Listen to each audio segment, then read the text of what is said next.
श्री कृष्ण गोविंद हरे मुरारे, श्री कृष्ण गोविंद हरे मुरारे। हे नाथ नारायण वासुदेव, हे नाथ नारायण वासुदेव। हे नाथ नारायण वासुदेव, हे नाथ नारायण वासुदेव। श्री कृष्ण गोविंद हरे मुरारे, श्री कृष्ण गोविंद हरे मुरारे। हे नाथ नारायण वासुदेव, हे नाथ नारायण वासुदेव। हे नाथ नारायण वासुदेव, हे नाथ नारायण वासुदेव। श्री कृष्ण गोविंद हरे मुरारे, श्री कृष्ण गोविंद हरे मुरारे। हे नाथ नारायण वासुदेव, हे नाथ नारायण वासुदेव। हे नाथ नारायण वासुदेव, हे नाथ नारायण वासुदेव। हे नाथ नारायण वासुदेव, हे नाथ नारायण वासुदेव। हे नाथ नारायण वासुदेव, हे नाथ नारायण वासुदेव। हे नाथ नारायण वासुदेव, हे नाथ नारायण वासुदेव। हे नाथ नारायण वासुदेव, हे नाथ नारायण वासुदेव। श्री कृष्ण गोविंद हरे मुरारे, श्री कृष्ण गोविंद हरे मुरारे। श्री कृष्ण गोविंद हरे मुरारे, श्री कृष्ण गोविंद हरे मुरारे। हे नाथ नारायण वासुदेव, हे नाथ नारायण वासुदेव। हे नाथ नारायण वासुदेव, हे नाथ नारायण वासुदेव। हे नाथ नारायण वासुदेव, हे नाथ नारायण वासुदेव, हे नाथ नारायण वासुदेव, हे नाथ नारायण वासुदेव, हे नाथ नारायण वासुदेव, हे नाथ नारायण वासुदेव, हे नाथ नारायण वासुदेव, हे नाथ नारायण वासुदेव, हे नाथ नारायण वासुदेव, हे नाथ नारायण वासुदेव,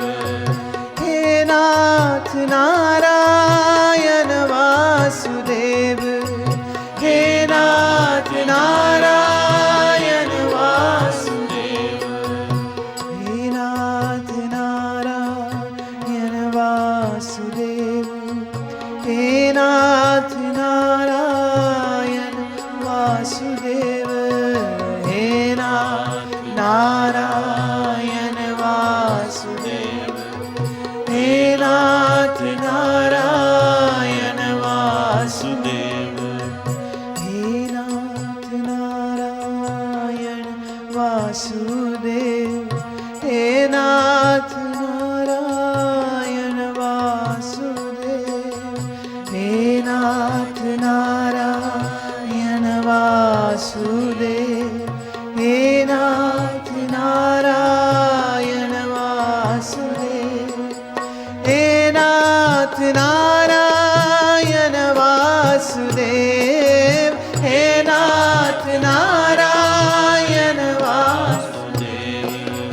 हे नाथ नारायण वासुदेव, हे नाथ नारायण वासुदेव।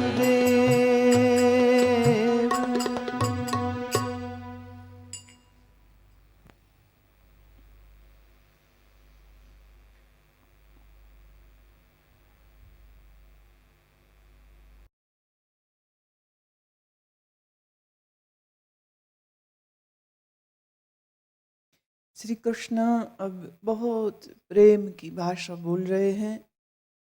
वो अपने हृदय के उद्गारों को कह रहे हैं। वह अपनी बात इस तरह रख रहे हैं कि जैसे कोई प्रियतम अपनी प्रेयसी को रिझाने के लिए कहता है, ऐसे ही इस समय श्री कृष्ण अपने भक्तों को रिझाने के लिए ऐसे मीठे मीठे वचनों को दे रहे हैं। आप देखें, बार बार अर्जुन को वो एक नए नाम से, एक सुंदर नाम से बुला लेते हैं।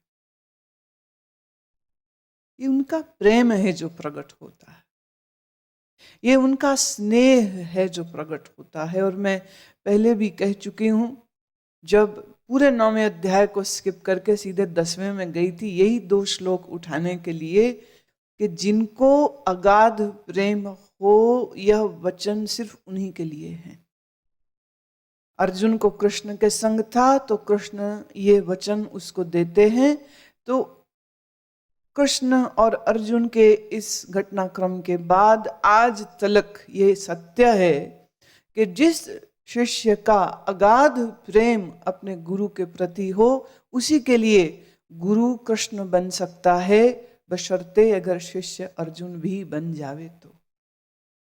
ये प्रेम का आलाप है, ये कोई फिलॉसफिकल बहस नहीं हो रही।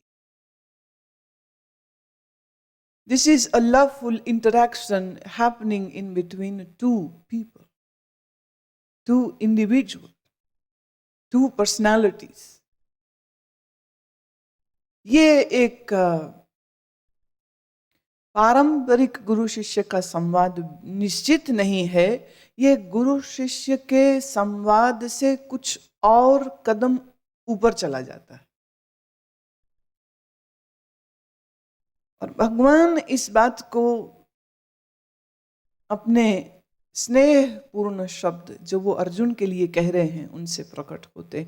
कोई ऐसा श्लोक नहीं है जिसमें वो बार बार अर्जुन को किसी न किसी नाम से पहले बुलाते हैं। जैसे देखो, माँ को बच्चे से प्यार हो तो वो बच्चे को पता नहीं कितने ही नामों से बुलाती, कितनी ही संज्ञाएं वो अपने बच्चे के लिए रखती है, कितने ही नाम वो अपने बच्चे को देती है। और कई दफे उसका नाम भर नहीं बोलती है, बाकी सारे नाम उसके साथ बोलती है जब लाड में आती है। तो भगवान भी कभी कौन्तेय, कभी भगवान उसको पार्थ, पार्थ शब्द का उपयोग बहुत बार हुआ, कभी उसको पांडुपुत्र। जब जब भगवान उसको कौन्तेय कहते हैं तो उसमें वो सिर्फ अपना रिश्ता उसको नहीं सुना रहे हैं कि तू मेरी बुआ कुंती का पुत्र है। वास्तव में का कृष्ण है, इसलिए कौन्तेय नाम प्रिय। जिस अक्षर से स्वयं उनका नाम प्रारंभ होता है वही अक्षर से नाम देते हैं। वो बात अलग है कि बुआ का नाम भी कुंती है, तो कुंती का पुत्र होने के नाते उसको कौन्तेय नाम सूटेबल है। आप देखिए दुनिया में कितने संवाद गुरु और शिष्य के मध्य में जो हुए हैं वो रिकॉर्डेड हैं। जैन, बौद्ध, जैन, हिंदू, सिख, संवाद है बहुत सारे। गुरु उत्तर दे रहा है, शिष्य पूछ रहा है, लेकिन कहीं पर भी तुमको ऐसा वर्णन नहीं मिलेगा कि गुरु बार बार चेले के नाम को दोहरा रहा। बात पूछी, बात का जवाब दे दिया। ये जो बार बार नाम आता है अर्जुन का, मैंने हर 4-5 पंक्तियों के बाद कृष्ण उसका नाम ले रहे हैं। एक तरह से वो अपनी ही कही बात को सत्य कर रहे हैं, जो मुझे जैसे भजता है मैं उसको वैसे ही भजता। जितना प्रेम कोई मुझसे करे मैं भी उससे उतना ही प्रेम करता हूं, क्योंकि कृष्ण क्या है, एक शून्य है, और शून्य में तुम जो आवाज पुकारोगे वही तो लौट के आ जाएगी। एक तरह से कृष्ण किसी के नहीं है, एक तरह से कृष्ण शून्य है, खाली है, आकाश की नहीं। आकाश के तले कोई जुआ खेले, कि बेस्या नचवाए, हत्या करे, कि पूजा कराए, कि यज्ञ कराए, आकाश को उससे कोई लेन देन नहीं। आकाश नहीं कहता ये क्यों कर रहे हो। आकाश मूक साक्षी रहता है। एक तरह से कृष्ण साक्षी है, और दूसरी तरह से मन के तल पर कृष्ण अर्जुन के उस प्रेम की पुकार की प्रतिध्वनियां दे रहे हैं, तो बार बार उसका नाम श्लोक में आ जाता है। अब जो अगला श्लोक हम ले रहे हैं 31वां अध्याय 9, इसमें भी देखिए फिर से अर्जुन का नाम भी आता है और भगवान अपनी बात भी कह रहे हैं।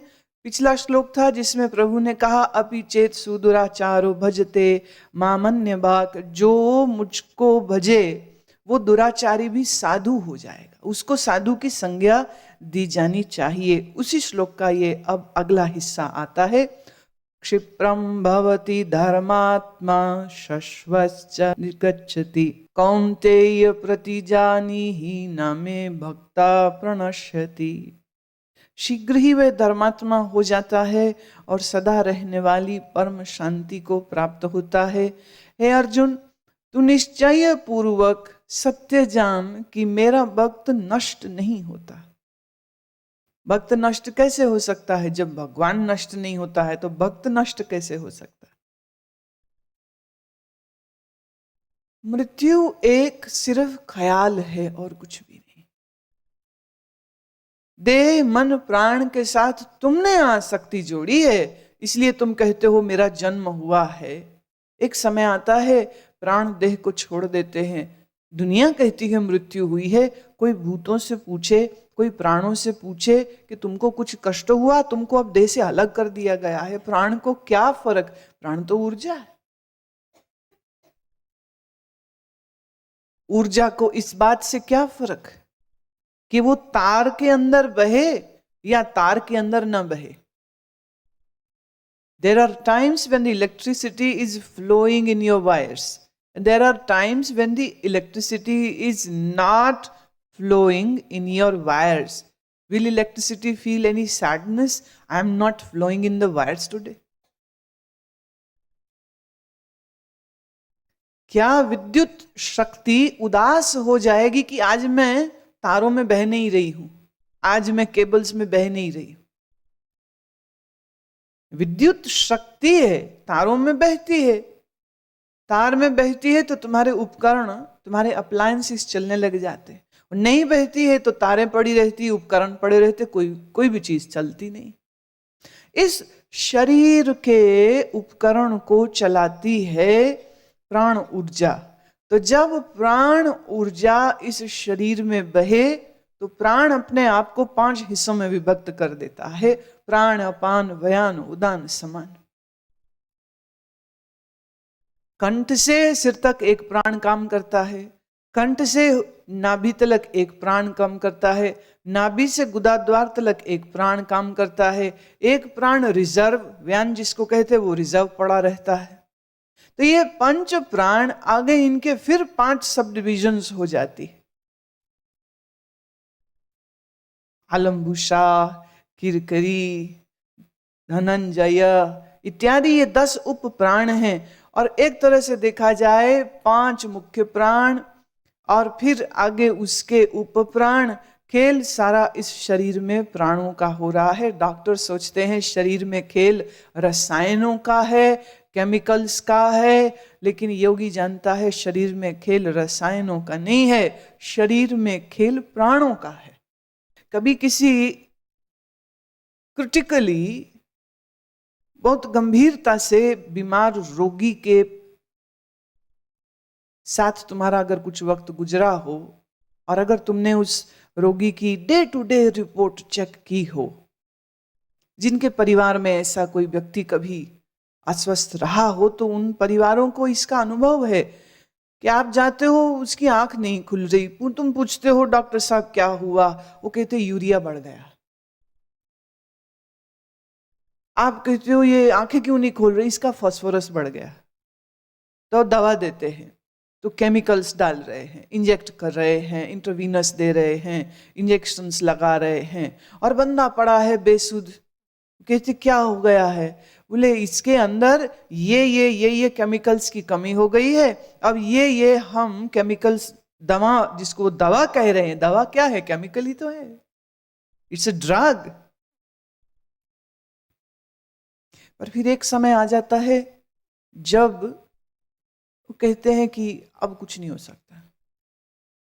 क्यों? कह रहे श्वास बंद, नाड़ी बंद, कुछ नहीं हो सकता। भाई डालो ना कोई रसायन, चालू कर लो।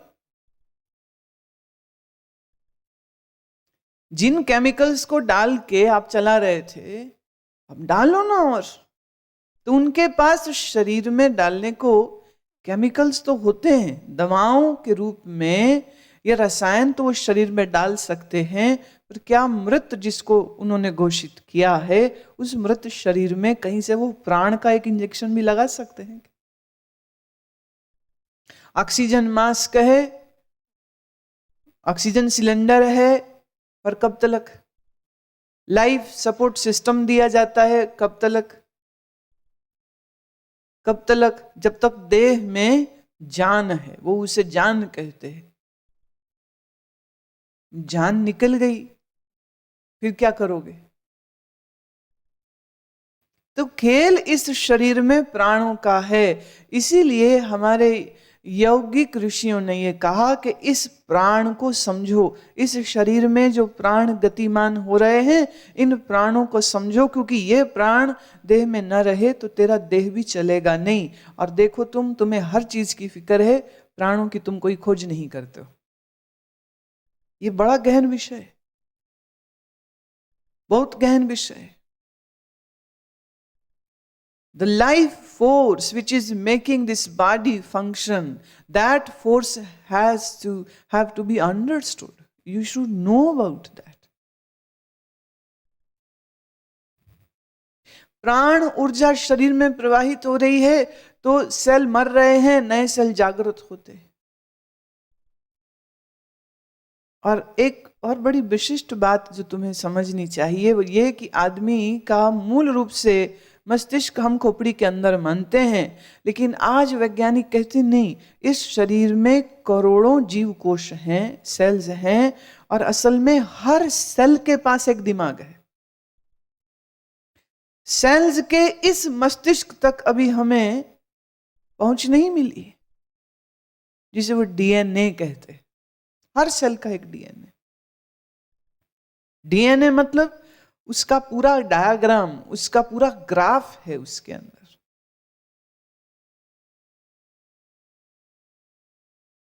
हर सेल के अंदर भी एक प्राण ऊर्जा काम कर रही है। हर सेल के अंदर एक न्यूक्लियस है जो उस सेल की पूरी बॉडी को बना रहा है।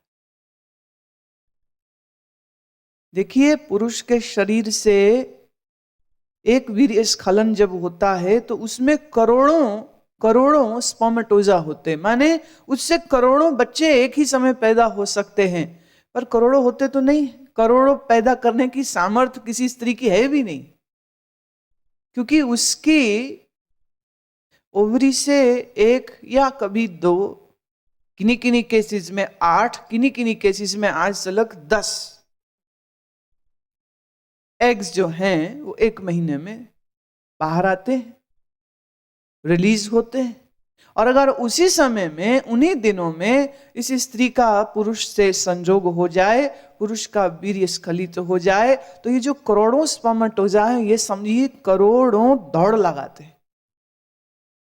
और इनकी हर स्पर्मेटोजा की जो जीवन काल है वो इतना छोटा है, ये करोड़ों दौड़ लगाते हैं, और कोई एक जो है वो उस अंडे तक पहुंच पाता है और अंडे में भेदन करता है, और वहां से कंसेप्शन इसको हम कहते हैं। और अगर वो अंडे तक नहीं पहुंच पाया तो समाप्त हो जाते, खत्म, छुट्टी। एक तरह से देखा जाए, it is very interesting, it's so interesting संदर्भ में आ रही है बात तो मैं कहती हूं, अमेरिका में बहुत से विद्यार्थी, बहुत से स्टूडेंट स्पर्म लेबोरेटरीज में जाकर के अपने वीर्य का दान करते हैं।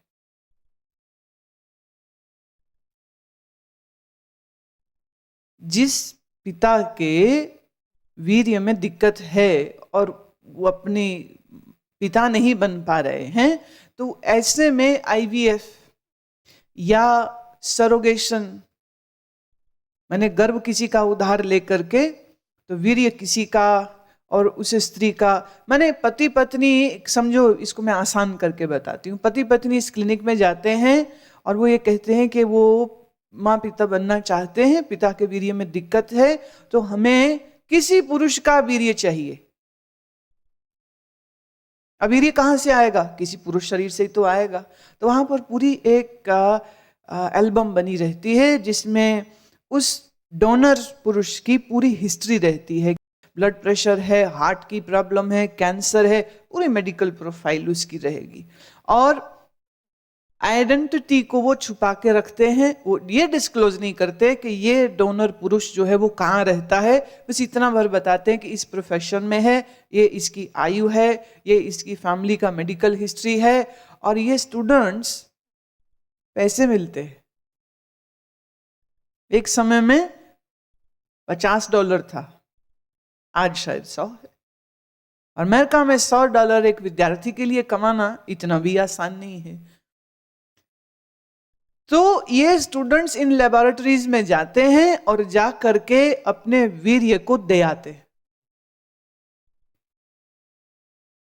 इस वीर्य को स्टोर कर दिया जाता है। तो जो भी कोई वहां स्त्री पुरुष आते हैं, अमेरिका में यह भी बड़ा चलन है कि स्त्री ने शादी नहीं की है पर वो मां बनना चाहती, तो कहती मैं किसी संबंध के खतरे का मोल नहीं ले सकती हूं। ऐसे 10, 12, 15 उसके अफेयर हो चुके होते हैं, असफल हो चुकी होती है, फैमिली वैल्यूज टूट चुके हैं वहां पर। तो वो किसी अनोनिमस डोनर जिसको वो जानती नहीं है, ऐसे पुरुष का वीर्य इसके एक लंबी प्रोसीजर के बाद उसके फिर गर्भ में उसे स्थापित कर देते। कुछ काल के बाद वो 9 महीने बाद वो मां बन जाएगी। तो एक मैं रिसर्च पढ़ रही थी जिसमें ऐसे पुरुष जिन्होंने 15 साल 20 साल पहले, माने हफ्ते में 2 बार 3 बार जाकर के वो अपना स्पर्म डोनेट कराता था, फिर ये स्पर्म किसी औरत के गर्भ में गया और वहां से बच्चे भी पैदा हो गए। और समय पाकर इन बच्चों ने पूछा हमारा बाप कौन है। किन्हीं केसेस में माँ बाप ने बच्चे को नहीं बताया, जब बच्चा वयस्क हो गया तो उसको बैठा के बतलाया। कहीं माँ ने विवाह नहीं किया था तो माँ ने भी बच्चे को वयस्क होने पे बताया। कई बार बच्चों ने पूछा कि सबके बाप है, हमारा कहाँ है, तो माँ को कहना पड़ा कि मैं तो तुम्हें लेबोरेटरी से लेके आई हूं। इन बच्चों ने अपने इन बाप की तलाश की। अजब बात यह, कोई 20 साल बाद, कोई 22 साल बाद अचानक घर में फोन आता है और वो कहता है कि मैं तुम्हारे स्पर्म के द्वारा पैदा हुई लड़की या लड़का हूं और मैं तुम्हें मिलना चाहता हूं। आप सोच के देखिए वो स्थिति कैसी अद्भुत रही होगी। इन बच्चों ने खुद कोशिश करके, और इन पुरुषों को कुछ नहीं पता, बोले हम दे आए, अब उसके बाद क्या हुआ क्या नहीं हुआ हमें उससे कोई लेन देन नहीं। तो इस विषय पर बड़ी लंबी बहस चली कि क्या ये उचित है, क्या ये अनुचित है। कईयों का कहना उचित है, जो नहीं मां बन पा रहे हैं, जो नहीं पिता होने का सुख ले रहे हैं, उनको लेबोरेटरी ने मदद दी और वो बन गए। या कोई स्त्री मां होना चाहती थी, वो हो गई, बोले वो तो होगी, उस बच्चे का क्या जो पैदा हुआ है। कहने का भाव ये सोच के देखिए, एक पुरुष अपने जीवन में कितने बार संभोग करता है। अगर हर संभोग में करोड़ों स्पर्मेटोजा रिलीज होते हों तो एक तरह से देखा जाए एक ही पुरुष पूरी पृथ्वी पर अपने निशान छोड़ सकता है। एक ही पुरुष। तो जो ये कथा बाइबल में, कुरान में, और जो ये कथा हमारे पास पुराणों में आती है, नाम अलग अलग है। वहां एडम एंड ईव कहते हैं, आदम और हव्वा कहते हैं, पुराणों में उसी को मनु और शत्रुपा कहते हैं कि ये पहले पुरुष और स्त्री थे इस धरती के, जिनको भगवान ने कहा कि संतान उत्पन्न करो, और ये सारी संतानें उन्हीं की हैं। If it sounds unbelievable, now the science has made it very much believable. It is very much believable. तो मूल रूप से जिनसे मनुष्य पैदा हुए वो पहले स्त्री, वो पहले पुरुष, वो तो एक ही थे। तो एक तरह से दूर के या दराज के आप सभी एक दूसरे के रिश्तेदार ही हो। पूरी दुनिया में जितने मनुष्य रह रहे हैं सबका सबसे संबंध है, सबका सबसे ही संबंध है। तो कोई बैरी तुम्हारा हो नहीं सकता है और कोई गैर भी तुम्हारा हो ही नहीं सकता। विज्ञान शरीर को देख रहा है, और अगर शरीर को गहरे समझने लगो तो बुद्धि अवाक रह जाती है। करोड़ों स्पर्मेटोजा एक समय में जो स्खलित हुए, अब इन करोड़ों स्पर्मेटोजा के अंदर क्षमता है एक मनुष्य को पैदा करने की।